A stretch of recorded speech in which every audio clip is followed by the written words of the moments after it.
Hi friends, welcome back to my YouTube channel. ഞാൻ ഇന്നിവിടെ ഉണ്ടാക്കാൻ പോകുന്നത് നമ്മുടെ സ്വീറ്റ് ബീട്രൂട്ട് അച്ചാറാണ്.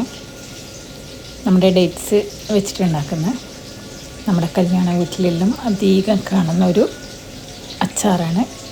അപ്പോൾ അതെങ്ങനെ ഉണ്ടാക്കാൻ നോക്കാം. ആദ്യം തന്നെ ഞാനൊരു 4 ബീട്രൂട്ട് തൊലി കളഞ്ഞ് വേവിക്കാൻ വെച്ചിട്ടുണ്ട്. കുറച്ച് ഉപ്പ് ചേർത്തിട്ടുണ്ട്.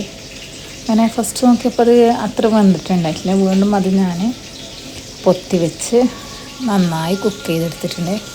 ഇപ്പം നമ്മുടെ ബീട്രൂട്ട് നന്നായി വെന്ത് കിട്ടിയിട്ടുണ്ട്.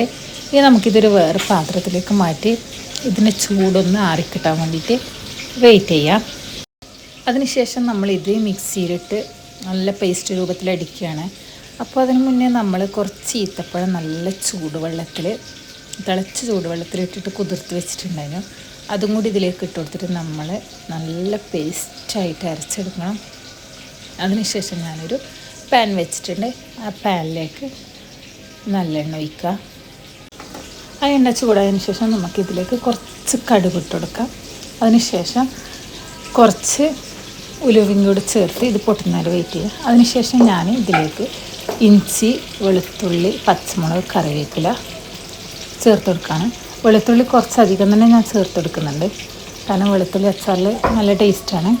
അപ്പോൾ ഇതൊന്ന് ജസ്റ്റ് ഒന്ന് വാടി വരുന്നവരെ നമുക്കിതൊന്ന് വഴറ്റി കൊടുക്കാം. അപ്പോൾ ഞാനിവിടെ നമ്മുടെ ബീട്രൂട്ട് അരച്ചെടുത്തിട്ടുണ്ട്. ഇനി നമ്മുടെ ഈ വെളുത്തുള്ളിയിൽ നന്നായി വാടി വന്നിട്ടുണ്ട്. അപ്പോൾ ഇതിലേക്ക് ഞാൻ ആകെ ചേർക്കുന്നത് നമ്മുടെ മുളക് പൊടി മാത്രമാണ്. അപ്പോൾ 2 സ്പൂൺ മുളക് പൊടി ഞാൻ ഇതിലേക്ക് ചേർത്ത് കൊടുക്കുന്നുണ്ട്.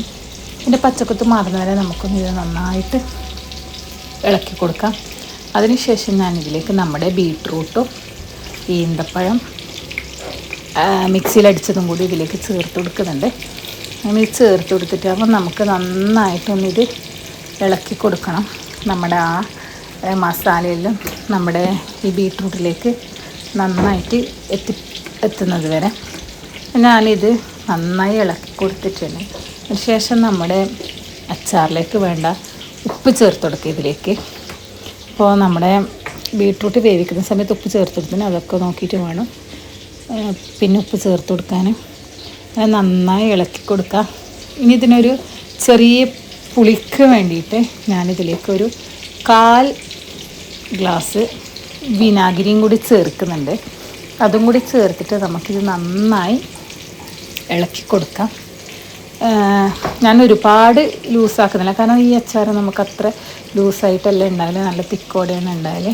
അങ്ങനെ കണ്ടില്ലേ, ഓരോ സൈഡിൽ നിന്ന് ഇങ്ങനെ ബബിൾസായി പൊന്തി വരുന്നുണ്ട്. അപ്പോൾ നമുക്കതിന് ശേഷം ഇത് ഗ്യാസ് ഓഫ് ആക്കാവുന്നതാണ്, അല്ലെങ്കിൽ അടിക്ക് പിടിക്കും. ഇനി നമുക്ക് ഈ ഗ്യാസ് ഓഫ് ചെയ്യാം. അതിന് ശേഷം ഇത് നമുക്ക് നല്ലോണം തണിഞ്ഞതിന് ശേഷം നമുക്ക് ബോട്ടിൽ മാറ്റാൻ പറ്റും. അങ്ങനെ കുറച്ചതിന് ശേഷം ഇത് നന്നായി തണിഞ്ഞിട്ടുണ്ട്. അങ്ങനെ ഞാനിതൊരു ബോട്ടിലേക്ക് മാറ്റാണ്. അപ്പോൾ ഇത്രയേ ഉള്ളൂ, ഈസിയാണ്. പിന്നെ ഈ ചാനൽ നിങ്ങൾക്ക് ഇഷ്ടമാണെങ്കിൽ ഒന്ന് സബ്സ്ക്രൈബ് ചെയ്യുക, സപ്പോർട്ട് ചെയ്യുക. വീണ്ടും പുതിയൊരു ഡിഷായി നമുക്ക് കാണാം.